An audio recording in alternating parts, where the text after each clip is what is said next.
এখন রাজনীতিতে খুব বেশি আলোচিত একটা টপিক হচ্ছে গুপ্ত। যে ছাত্র দল এখন পর্যন্ত ক্যাম্পাসে তাদের অবস্থান তৈরি করতে পারছে না। আপনাদের ক্যাম্পাস দখলের এই যে রাজনীতি, এর বলি যাতে সাধারণ কোনো মানুষ না হয়।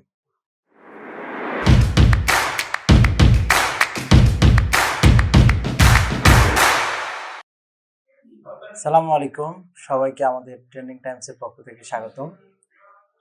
এখন রাজনীতিতে খুব বেশি আলোচিত একটা টপিক হচ্ছে গুপ্ত। আসলে একদল আরেক দলকে গুপ্ত বলে যখন ট্যাগ করছে, আরেক দল সেটা সেলিব্রেট করছে অথবা প্রতিবাদ করছে। এর বাহিরেও কিন্তু বাংলাদেশে একটা গুপ্ত সাম্রাজ্য ছিল। আপনারা জানেন কিনা, চন্দ্রগুপ্ত, এটা 300, 400, 500 শতাব্দীর দিকে। এবং এই যুগটা কিন্তু একটা স্বর্ণ যুগ ছিল। এই সময় সাহিত্যে, শিল্পে আমাদের এই বাংলা কিন্তু একটা বড় সমৃদ্ধি অর্জন করেছিল। তো যাই হোক, সেটা হচ্ছে একটা বংশের নাম অনুসারে। কিন্তু এই যে গুপ্ত বিষয়টা চলে আসছে, এটা আসলে কি, আমরা আসলে এটা একটু বলার চেষ্টা করব। মূলত আমরা বিগত আওয়ামী শাসনামলে দেখেছি যে ছাত্র দল এবং ছাত্রলীগ এবং ছাত্র শিবির তারা যখন রাজনীতি করেছে ক্যাম্পাসে, এক সময় ক্যাম্পাসে ছাত্রলীগ ছাড়া আর কোনো দলের অস্তিত্ব ছিল না।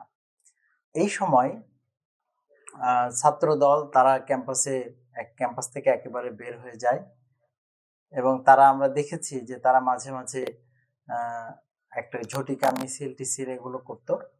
আর ছাত্র শিবির এই সময়টাতে তারা তাদের একটা অভিযোজন ক্ষমতা আছে, তারা ছাত্রলীগের সাথে মিশে যায় বা নিজেদের পরিচয় গোপন রেখেই তারা ক্যাম্পাসে অবস্থান করে।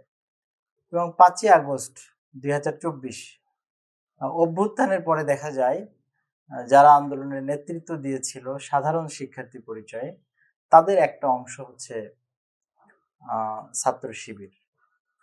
তো যাই হোক, এটার বেনিফিশিয়ারি তো ছাত্র দল বা বিএনপিও, কিন্তু তারপরেও এই ট্যাগ কেন?